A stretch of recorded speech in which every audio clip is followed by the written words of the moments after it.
Hello, this is Billy. I wanted to talk about my paper that I've written for SED 800, and the topic was identity. In my paper, I researched a bunch of things and put in a bunch of references from our classmates, just like our professor wanted us to do, and filling out the language and the words in there seemed to flow pretty well for me, talking about how identity changes during adolescence. And it's that time when students 14 to 17 years old start looking into the future to kind of see what their version of themselves is going to be like. I thought that was really interesting because I think that as a society, we pressure the kids to kind of find their own voice, their own career path. Parents can bug their kids about going to school to be a nurse or being just like them. And so that if a parent is a teacher, the pathway into being a teacher can seem a little obvious for that student.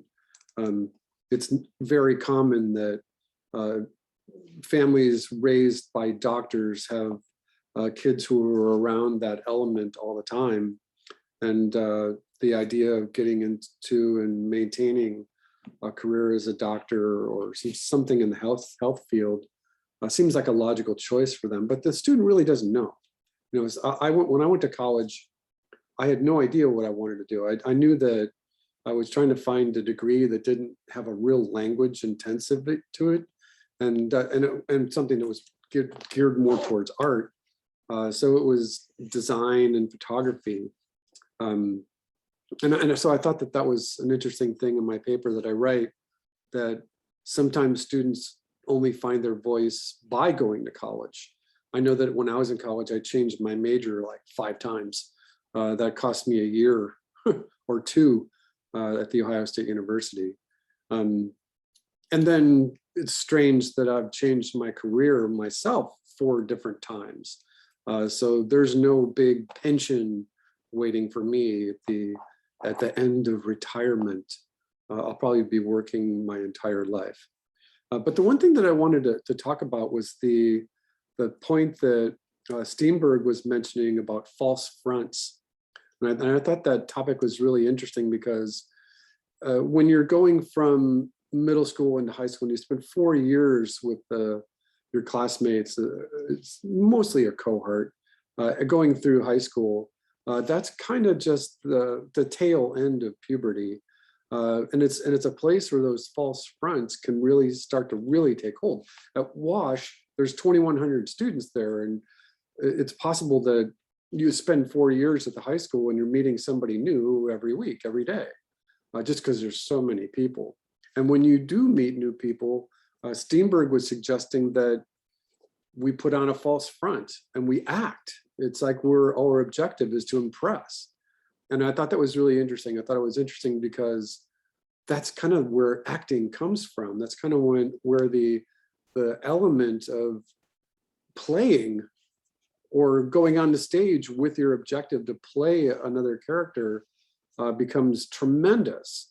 And I wanted to relate that because I've been involved in helping the theater arts department at Wash for about 8 years now.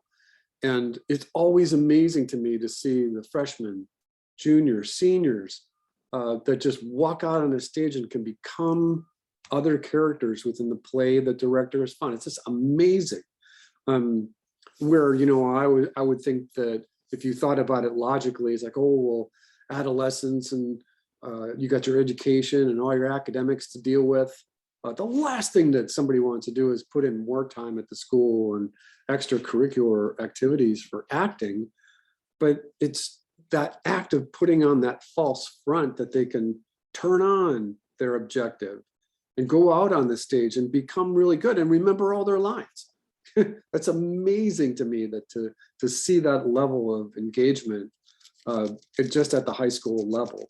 It's not always perfect, but it is very entertaining. And it just so happens that Wash has a director who he picks the most amazing, offbeat, on the fringe kind of plays. They're really good. I've been helping them for 8 years. It's really good. So I just wanted to make that connection, that false front that Steenberg talks about in adolescence, and identity and self-esteem has a direct correlation to acting. I'm sure that if I interviewed the students who are putting on the play, that I could route out of them just how deeply that false front can go, and where they're going in their mind with a character, and how in tune to acting that they really are. You know, they're not doing method, they're not doing, the method, I can't think of it.